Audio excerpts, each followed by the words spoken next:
Good afternoon, students. Last day we are discussed the three features of democracy. Today we will discuss last feature of our democracy, rule of law and respect for rights. All of you know about very well about rule of law.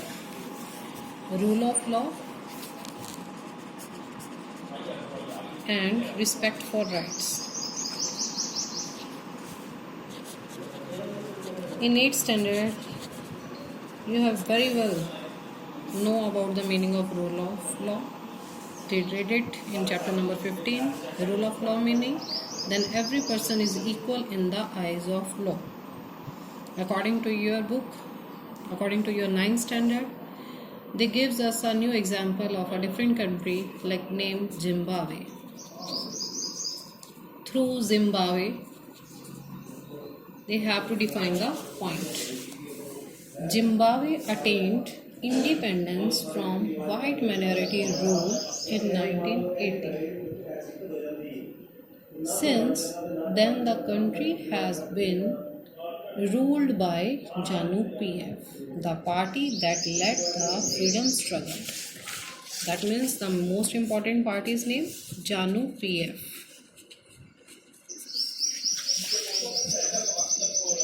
And its leader, Robert Mugabe, ruled the country since independence. Elections were held regularly and always won by ZANU-PF. President Mugabe was popular but also used unfair practices in elections. Over the years, the government changed the constitution several times to increase the powers of president and make him less accountable. Same as Mexico, Zimbabwe's president Robert Mugabe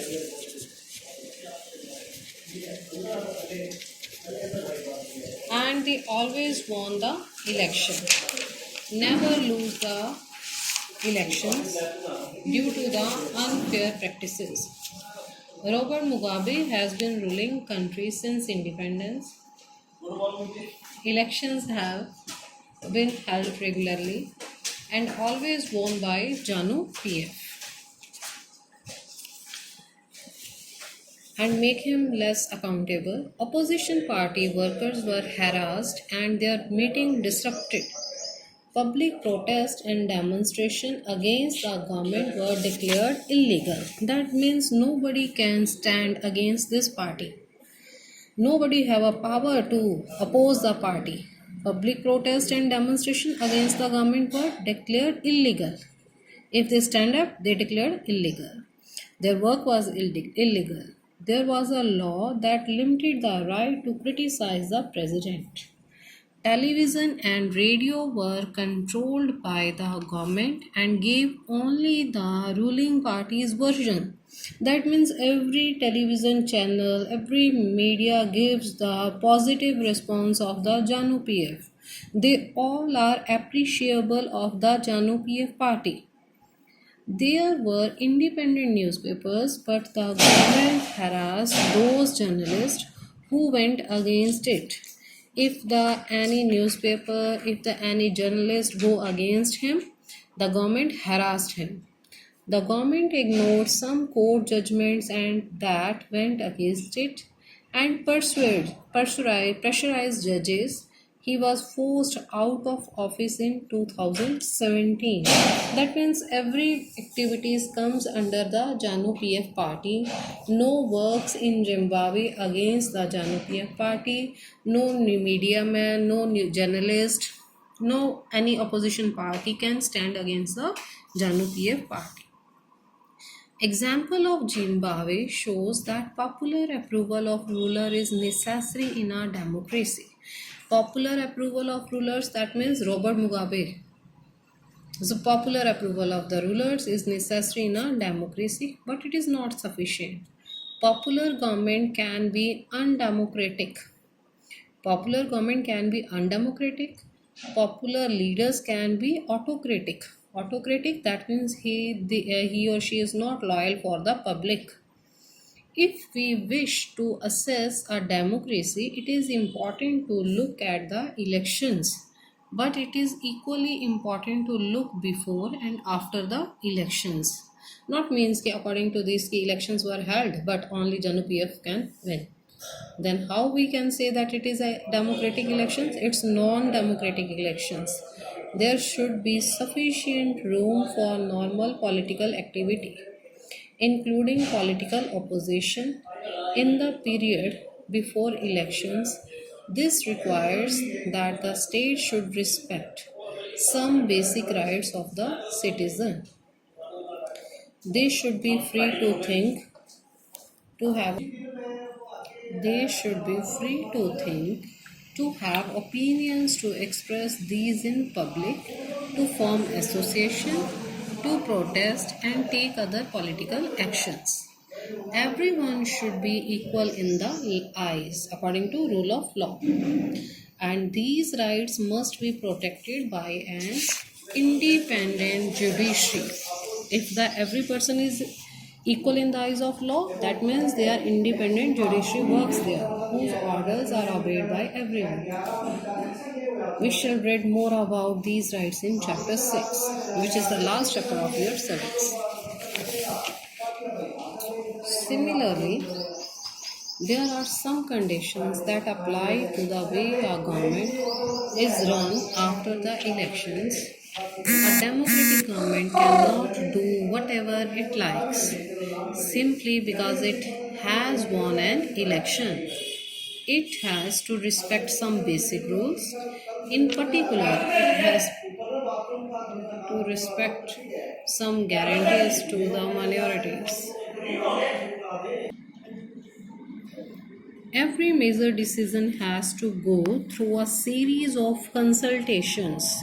You know very well, at the time of lockdown, we are locked in our houses, and our Prime Minister, time by time, take meetings related to discuss with the CMs, and today he is also take a meeting with the CMs and discuss the circumstances of the country, discuss the conditions of the country, how we control it. That means independent countries not do the prime minister, president can do only work by them himself. They can discuss with their leaders, with their supporters for the public welfare works. So, through a series of consultation, every office bearer has certain rights, responsibility assigned by constitution and the law. Each of these is accountable not only to the people but also to the other independent officials. We shall read more about in the chapter 5. These discussion, these features are the brief in your chapter. Its detail we will discuss the next time by time other chapters also. Both these aspects gives us the fourth and final feature for democracy.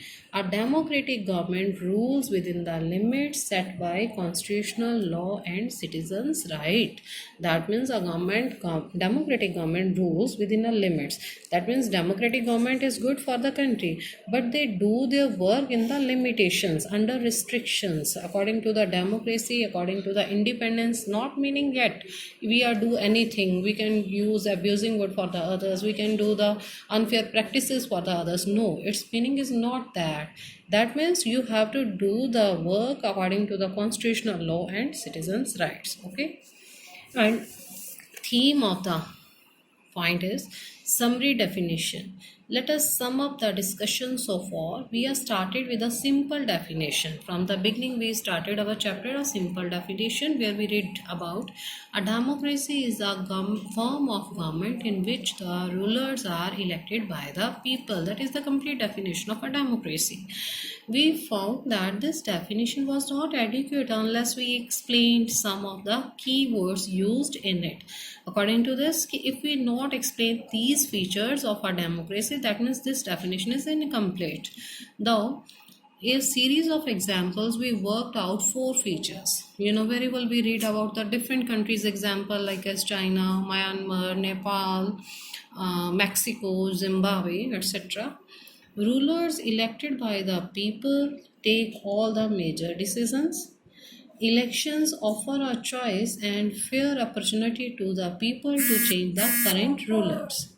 This choice and opportunity is available to all the people on an equal basis, and the exercise of this choice leads to a government limited by a basic rules of constitution and citizens' right.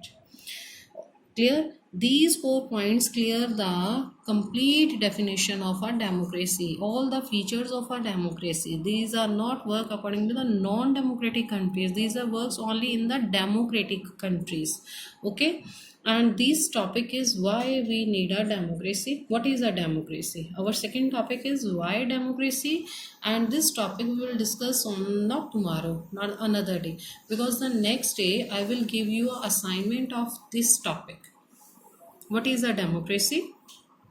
After when I give you a question answer of this topic, you have to write down these questions on your fair notebook.